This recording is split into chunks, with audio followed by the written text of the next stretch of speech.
তখন আমরা direct jump করব না। মানে ধরো একটা অলঙ্কার বলছি, সা গা রে মা গা পা, সবাই শিখেছি আমরা। তো আমরা ডিরেক্ট যাচ্ছি, তো সা থেকে গা ডিরেক্ট যাচ্ছি, কিন্তু আমরা ডিরেক্ট যাব না। কিভাবে যাব? সা গা রে মা গা পা মা ধা পা নি ধা সা সা ধা। ফেরার সময় কি কেমন আসবো? সা ধা নি পা ধা মা পা ধা মা রে গা সা। মানে আমরা রে কে টাচ করে গাতে গেলাম, আমরা সা রে গা বললাম না, কি বললাম?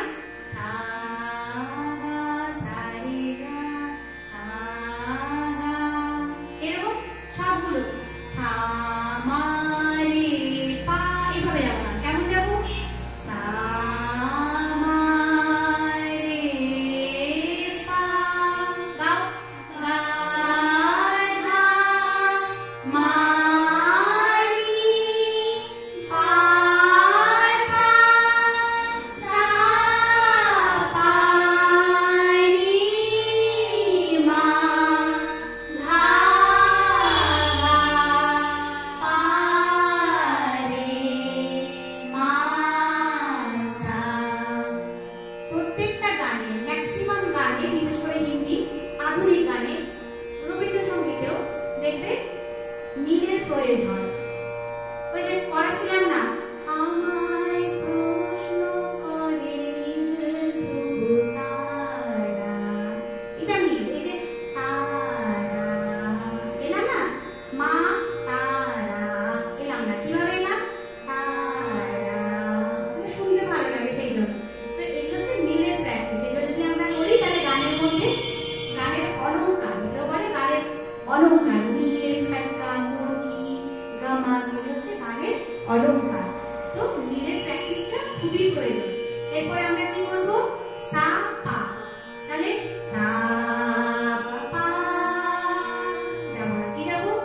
সা পা রে মা গা নি মা সা সা মা নি গা ধা রে পা সা। দেখবে রবীন্দ্রসঙ্গীতের বইতে দেখবে এরকম নিচে একটা কাট লাইন থাকে। ধরো সা থেকে গা, এর মানে ওপরে বা নিচে কাট লাইন থাকে এরকম, ওটা হচ্ছে নীল।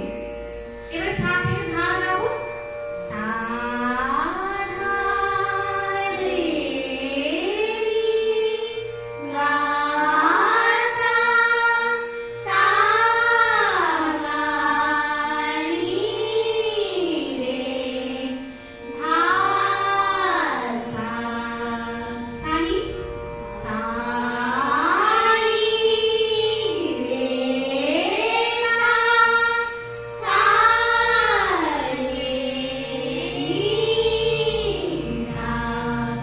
তারপরে করবো, হারমোনিয়াম বাজিয়ে কিন্তু করবো না। প্রথমে হারমোনিয়ামে প্র্যাকটিস করে নেবো, তারপরে অভ্যেস হয়ে গেলে তারপরে করবো। ঠিক আছে?